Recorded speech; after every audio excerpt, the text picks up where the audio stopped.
case while with respect to the unique keys and the unique constraint values that we have on Oracle compared to the Postgres. What do you guys think? Thanks, Hari, and Vinay also covered a lot around migration. So we talked in this meet about AI and state of the art, cloud migration to Postgres. I'm taking you 300 years back, null definition and unique key. Although it seems very naive and not so important one, but there have been a lot of issues that we have faced. So this is the motivation behind this agenda or this topic was because there was a migration that happened for one of the client. Means they did themselves and they opened up ticket because they were getting a lot of issues and tickets from customer that their financial data is getting mingled up. So they thought there is some bug in the Postgres and they have found it. But the reason was something else. The reason was how unique key behaves differently in Postgres versus Oracle. So I will keep my agenda and perimeter around Postgres and Oracle. But believe me, every database that you know about in commercial space, be it Sybase, DB2, MS SQL, every database has its own definition of null and own definition in terms of how they have implemented unique key. So let's go quickly on a quick sneak peek on what is standard says and what is the basic definition that people know about. So unique key prevents duplicate. That is why it is named as unique. Second, it can have one column in unique key, and you can have multiple column or composite key. The difference obviously comes around in my in everybody's mind is what is primary key then, right? So primary key comes from different understanding. Like it is more about data constraint. So nulls are not a data. So that's why there is a conflict of definition between unique key and primary key. So primary key says there is no nullability in my definition. So whenever there is a definition of null, primary key does not exist, and unique key can have null as well as it cannot have null. So, and that is the difference between unique key and primary key. But both defines uniqueness of your row, record, or tuple, whatever you call. Table cannot have more than one primary key, but you can have multiple unique keys, right? So these are the basic definition features. Let's say look at standards. What is standard SQL definition or ANSI SQL says that unique key constant may have may only contain unique, obviously because its name sounds like that. Second is it may subject to not null constant. That was the first definition when ANSI SQL was introduced, and later they introduced because there was a conflict of definition between primary key and unique key. So they introduced as a feature 591 that DMS may implement null or null allowed feature as well. And almost all database use that because then there will be no definition or no difference between unique key and primary key. So almost all database allows nulls in their unique key, but there are certain criteria that has to be met. So there are two characteristics that has to be met to make it null allowed. One is columns involved in the unique key constraint may also have not null constraint, but they do not have to. So they are ultimately saying no, you can have not null in your column, which is part of unique key. Second is if not null is the constraint, then always assume null is not equal to null. So unique key can have any number of null. Now this is the area which creates problem. So let's go to second slide. Now let's look quickly on the how unique key is defined in Postgres. So very basic characteristic, unique key only can be defined as a B tree. We all know in Postgres you can define different types of indexes, but only B tree is allowed to have unique key. Null is not considered as different nulls are not considered equal. So null is not equal to null. That is a basic definition in Postgres, and it is followed everywhere. Third is multi-column indexes are only allow reject case when all index columns are having equal data. Equal data in multiple rows will be rejected. Means obviously the uniqueness of columns should be made if there is any data in that column. And then there is a small difference between unique constant and unique index. We'll look into that through some examples. But behind the scene, unique constant is implemented as unique index.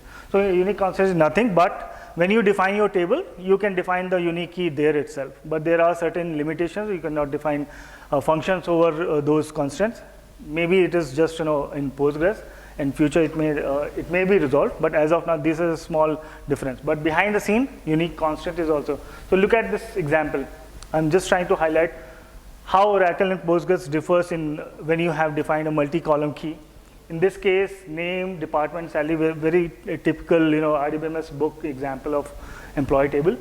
If you see, I have red marked this 5th row in Postgres. This is allowed value in Postgres, even though the row number 2, which is name 6 again, is the same data. But since null is not equal to null, so Postgres is considering that these two values or these two tuples as different. And that is why it is a perfectly allowed and correct value as per Postgres definition.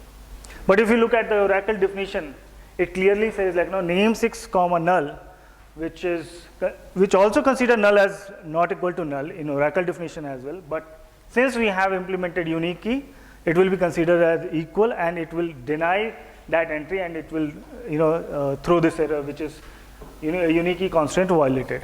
And that is how problem erupted in one of the client. So go to the next one. So I will take a minute to quickly show you one live department ID. And here is the data. So data says employee ID along with department ID and its designation.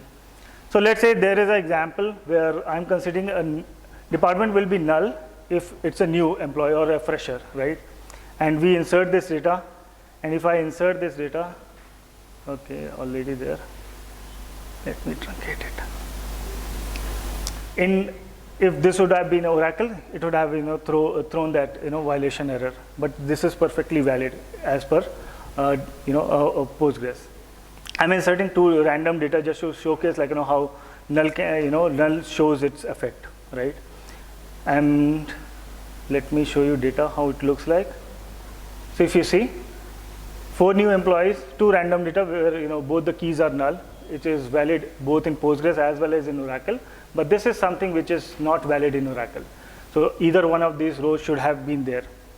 And if I run this aggregate query, you can see one of the employee which was expected to get $1,000 or 1,000 as salary start getting 2,000. Now this is a financial impact that happened because there was a null definition difference between Oracle to Postgres. Now if you look, so this might sound simple example, you can getting joined. You'd never know which column are defined as unique or how the null will be visible to the query, and these problems happen. So that client has this face this issue. So look, think of this one. 200 tables are having those definition of unique key. When they migrated from Oracle to Postgres, they mapped everything. They tested as well, but certain sometimes it happens during your testing. You have very specific test cases which might not get these kind of error, which is runtime. And sometimes people can say no, you can change this values or go to application, make it nullable and add null checks. All those things can happen. But the thing is, if these definitions do not vary, probably this migration would have not got into this situation. And these happen because those hundreds of joins are happening across the applications or across the ETL layers, which is creating data across multiple other places. So it became very tough for them to revert the data. So it took almost 2 to 3 months to revert and correct the data. However, I will show you the some of the solutions which could be implemented. These solutions were implemented right away in next 24 hours for that client. But the problem is how the data corruption was tackled, because this created more data issue rather than actual application performance or application integrity issue. So this is one of the solution where you can use function-based indexes, and this is what I was pointing to. You cannot use collage as a function when you define unique constant, when you define your table, but in unique index you can define that. What exactly happening? Why? What is the purpose of it? Behind the scene, these dash that you see in, as a part of unique key, it is just trying to create a runtime not nullability in your columns. So when you try to insert name 6 null, behind the scene this unique key is applying this dash to that null, and trying to, recreate, or behind the scene it is just trying to mimic not nullability in some way. And this can, solve certain problems. But if you look, and if I compare that with Oracle, still it is not, working same as Oracle. This functionality is very similar to MS SQL or Sybase. So if somebody moving from, Sybase to Postgres, this solution may work and this may be fine. But if you are moving from Oracle to this one, this solution might not work because this is not same as the result set as in Oracle, right? You will get this error. Go to next one. So solution 2, it is nothing but this solution is also implemented somewhere. It is very similar to solution 1. You are now just creating an array of those columns which you want to consider as unique key. But the challenge with this problem, solution is array will not allow you, disconnected data type. So name and department should be same data type. If they are different, then this solution may not work. But the ultimate point here is to just to add, this is also a solution. In some cases, if you want to use, you can use that. Again, the solution gives you the result sets very similar to Sybase and MS SQL, but it does not mimic the solution same as in Oracle. Now, this is one of the solution. Maybe there could be 100 solutions through which you can achieve Oracle-like functionality, but I came across this one. So if you look at this one, also it may look like overwhelming what exactly is happening around it. So this is this solution where we are using case. If you look at the else part of it, it is just the same unique key, which is name, comma, department. Now, other case statement, what is it is trying to do? It is just trying to mimic, the non-nullability on the column, so that this kind of data, which is name 6 comma null, which is invalid data as per the unique key definition of Oracle, should not get inserted, and this will mimic you the same functionality as you are expecting in Oracle. So if you are migrating from Oracle to Postgres, probably this solution or similar to this solution might help you. And this is a common workaround, because if you really ask, the solution could be either you don't need null, right? It could not be a valid data. It is possible for you, then you should remove that first. But if you are not able to solve that in that manner, probably this solution can work. And we have used in one of the client, and it seems to be quite good performant. But ultimately, the performance test is altogether a different ball game to understand how the performance happens. But this is a good workable solution if you are trying to plan, from Postgres to Oracle. Okay, so this is 4 solution which has newly been introduced in Postgres 15.x. So maybe a lot of people have complained about this, how the definition of unique key is differing between other databases and Postgres, because Postgres and MySQL is taking nullability as is mentioned in the books, right?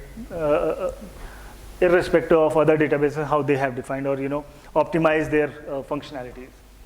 So what they have defined is, when you are creating unique key, you can mention nulls not distinct.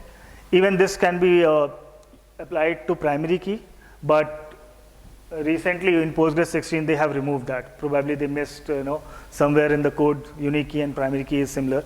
So that's why in 15.6 you can apply both nulls not distinct in primary key as well as unique key, but from 16 onwards you can apply that this only on unique keys. So in this case, it will what it exactly says, that nulls are not distinct, means it has some value, maybe unknown, but it will work in tandem, right?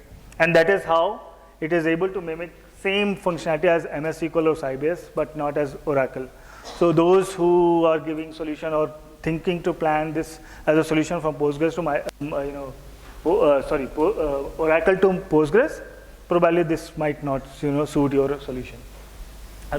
Okay, and so this is all. So here is a RDBMS comparison. So as I was saying, almost all databases has implemented unique key with respect to nulls in a different way. So I will just read quickly. Postgres and MySQL, they're just going by the book. So they will follow the standard. Nulls allowed is the feature that they have implemented, which is part 2 characteristic of SQL standard. DB2 does not allow not null. Means, you cannot have null. Means as soon as you define, it will throw error, like, unique key cannot be created because the columns are not null. So there itself, it, almost, unique key and primary key has no distinction in terms of, IBM DB2. If you go to MS SQL and SAP ASC or Sybase, it allows, nulls in a different way, that, nulls are allowed, but only one null is allowed. So combination of, one combination is allowed, which I showed you in multiple examples, that, there can be one combination of null, which is valid, but other than that, it will throw error. Oracle, as I went through, like, in this case, if you have all the null columns in the unique key, it will be allowed. You can have n number of, such data type. But as soon as you combine that null value with some value, then only one combination is allowed. So that is a tweak or twist between all these databases when it comes to unique key. And here I end, and hope you have, if you have any question, ask freely.